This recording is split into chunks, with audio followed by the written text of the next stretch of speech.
অধীর চৌধুরী ভোটে জিতিয়েছিল আমাদের নেতা অধীর চৌধুরী, তখন প্রণব বাবুর কাছ থেকে আমরা আদায় করে নিয়ে এসেছিলাম নবগ্রামের সেনা ছাউনি, পঞ্চাননতলায় আর্মি রিক্রুটমেন্ট অফিস, পঞ্চাননতলায় পাসপোর্ট অফিস। কারণ আমাদের জেলার অনেকেই তারা হজ করতে যায়, তাদের কলকাতা যেতে হতো পাসপোর্ট করার জন্য। অধীর চৌধুরী পঞ্চাননতলায় পাসপোর্ট অফিস করেছেন, আর্মি রিক্রুটমেন্ট সেন্টার করেছেন। ভুলিয়ানে আজকে মুসলিম বিশ্ববিদ্যালয় হয়েছে।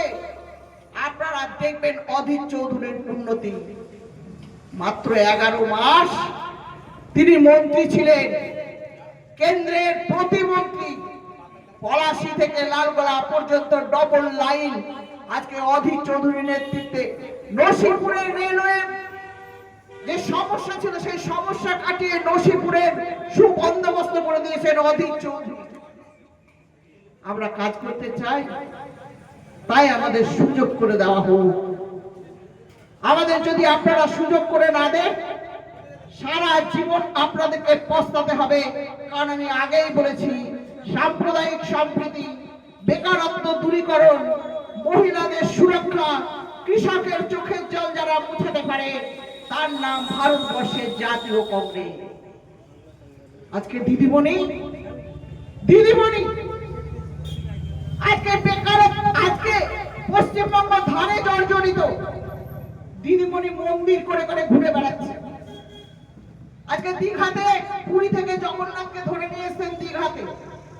তিনি আজকে শিলিগুড়িতে জলপেশ মন্দির, অনেক বড় শিব মন্দির করেছেন। আচ্ছা বলুন তো, একটা সরকারের কাজ মন্দির মসজিদ করে বেড়ানো? অথচ দিদিমণি কথা দিয়েছিলেন সুতির ধূপকাঠিতে, মুর্শিদাবাদ জেলা মুসলিম অধ্যুষিত জেলা, আমি 10,000 মাদ্রাসা করবো কথা দিয়েছিলেন মমতা ব্যানার্জি। 10,000 মাদ্রাসার একটা মাদ্রাসাও মুর্শিদাবাদ জেলায় এখনো পর্যন্ত হয়। তাই বন্ধুগণ, অনেক কথা আছে। আজকে যদি দিদিমণির কথা বলি শেষ হবে না। আর একটা দল নতুন করে উঠে এসেছে, আজকে ধর্মকে আর রাজনীতিকে এক করে দিয়েছে। ধর্ম ধর্মের জায়গায় থাক, রাজনীতি রাজনীতির জায়গায় থাক। ধর্মটাকে আমরা বড় শ্রদ্ধা করি, ধর্মকে এনে রাস্তায় নামিয়ে নেওয়া যায় না। আর সেই সব কাজ যারা করে তাদের আমরা পছন্দ করি না।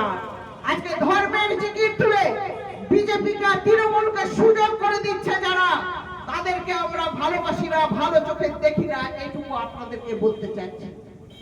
আর বলছি, আপনারা এই এলাকার সচেতন শুভবুদ্ধি সম্পন্ন মানুষ, আগামী 23 তারিখ এলাকার উন্নয়নের স্বার্থে ভারতবর্ষের জাতীয় কংগ্রেসকে হাত চিহ্নে ভোট দিয়ে আশীর্বাদ করবেন।